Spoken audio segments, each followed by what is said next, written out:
Микки 17. Микки 18.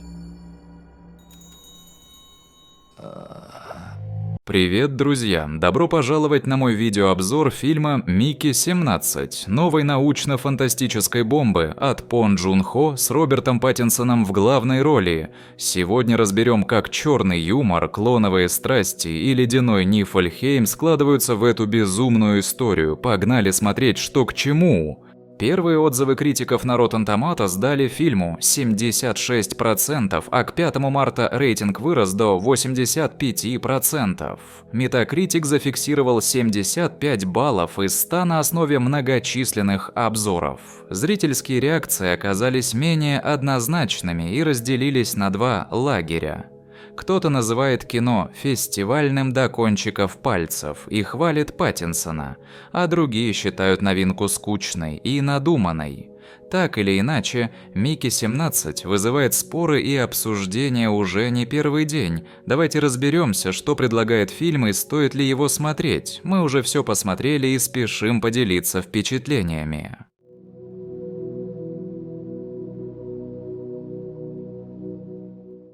«Микки 17» – научно-фантастическая черная комедия режиссера Пон Джун Хо, основанная на романе Эдварда Эштона «Микки 7». Действие разворачивается в 2054 году, в эпоху активной колонизации космоса. Главный герой Микки Барнс, Роберт Паттинсон – неудачник, ввязавшийся в долги перед опасными кредиторами. Чтобы сбежать от проблем, он подписывает контракт на роль расходника, сотрудника, которого отправляют на смертельно опасные задания, а после гибели клонируют, загружая воспоминания в новое тело.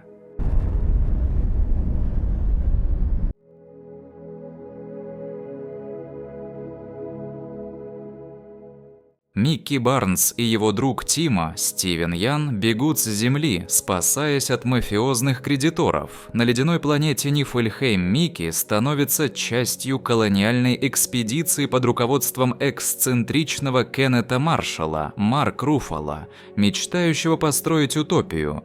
Работа Микки – череда самоубийственных миссий.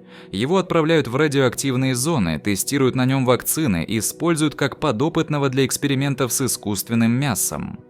После каждой смерти его тело воссоздает биопринтер, сохраняя личность. К началу фильма он уже прошел через 17 воскрешений. Микки – типичный маленький человек, смирившийся со своей ролью. Он не герой, а скорее комичный неудачник, встречающий каждую смерть с кривой ухмылкой. Его жизнь – череда опасностей, дешевой еды и одиночества, изредка скрашиваемая общением с пилотом нашей, Наоми Аки, к которой он испытывает чувства.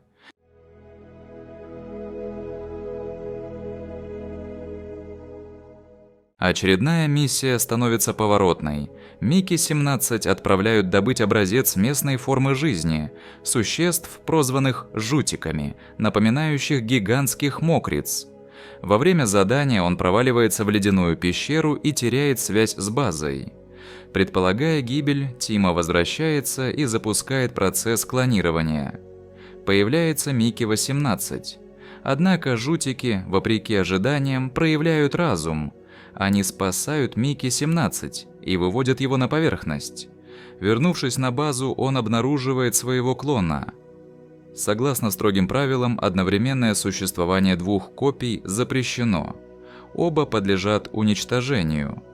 Клоны – личности с различиями. Микки 17 робок и покорен.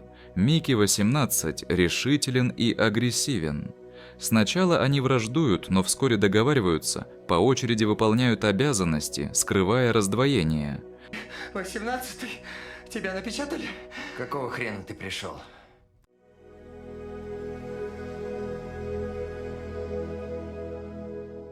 Микки 17 приглашен на ужин к маршалу и его жене Илфе, Тони Коллетт. Праздничная трапеза оказывается ловушкой. Ему подают искусственное мясо, вызывающее сильную аллергию. Он едва выживает, недоверие к руководству усиливается. В это время Наша узнает о существовании двух Микки и принимает их обоих. Она становится связующим звеном между клонами. Постепенно раскрываются темные стороны экспедиции. Маршал – карикатурный лидер, тираничный и самовлюбленный. Его решение – парад абсурда, а эксперименты над Микки – лишь вершина айсберга. Тем временем жутики собираются у базы, демонстрируя признаки коллективного разума. Мы обнаружили признаки мощного интеллекта. С ними можно вести осмысленные беседы.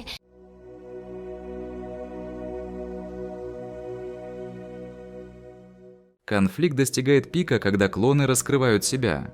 Микки-18, разозленный жестокостью маршала, планирует убить его во время публичной церемонии, но Наша останавливает его. Тем не менее, их секрет становится явным, и Микки-17, Микки-18 и Нашу арестовывают. В это же время жутики требуют вернуть одного из своих детенышей, захваченного командой, угрожая атакой. Маршал решает уничтожить жутиков, а заодно избавиться от клонов, стерев резервные копии памяти Микки, чтобы предотвратить их дальнейшее клонирование. Он отправляет обоих Микки на задание – собрать хвосты жутиков, обещая, что победитель останется в живых.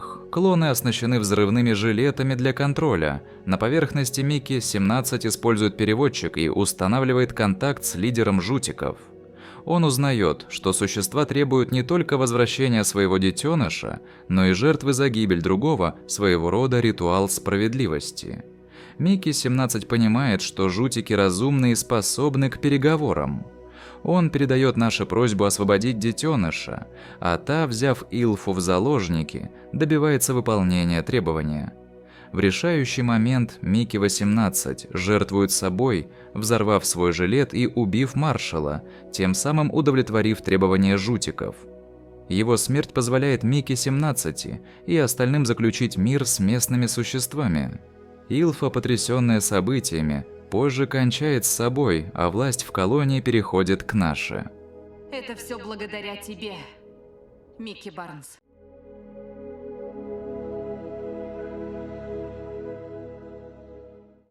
Человека-принтер обратится в пепел и будет стерт из нашей памяти.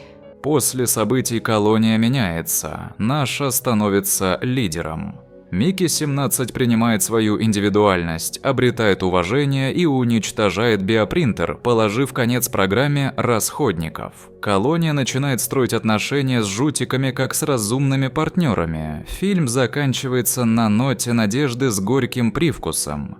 Микки прошел через 17 смертей и утрату своего клона, чтобы осознать ценность собственной жизни. Это история взросления, гуманизма и борьбы с бесчеловечной системой, замаскированная под циничную комедию.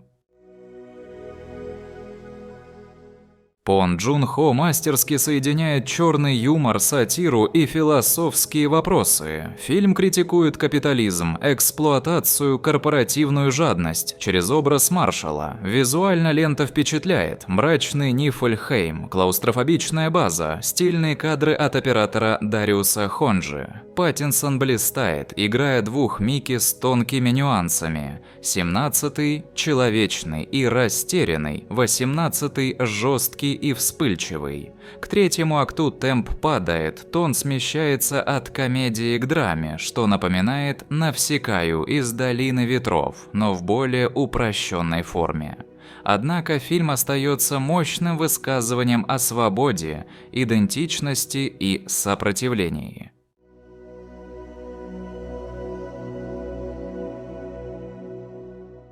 Плюсы. Роберт Паттинсон – абсолютная звезда фильма. Его игра в дуальной роли получила массу похвал. Паттинсон тащит фильм, акценты и мимика – золото, юмор и сатира. Смелая критика капитализма и культа личности в духе «Окчи» или «Сквозь снег». Яростный плевок в лицо системе и при этом дико смешной. Визуал и атмосфера. Ледяной мир, детально проработанные жутики, сочные кадры. Я чуть не расплакался, когда понял, что они разумные. Оптимизм и романтика. Отношения Микки и Наши придают фильму эмоциональное ядро. Финала светлый, но со смыслом. Минусы – сюжетная сумбурность. Некоторые считают третью часть перегруженной и невыдержанной по тону. Начало интригует, но потом все превращается в кашу. Плоская сатира. Руффало переигрывает, его образ Трамп Эллона выглядит карикатурно. Завышенные ожидания. После «Паразитов» многим показалось, что фильм менее глубокий. Затянутость.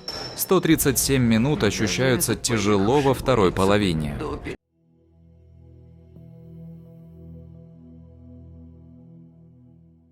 Микки 17 – амбициозная и неровная черная комедия от Пон Джун Хо. Паттинсон великолепен, визуал завораживает, темы гуманизма и клонирования интересные, но третий акт перегружен, персонажи местами карикатурны, и фильм не всегда держит темп. Это не новый «Паразит», но все же яркое кино с характером. Оценка 7,5 из 10. Смотреть стоит ради Паттинсона, жутиков и смелой подачи, но не ждать идеала.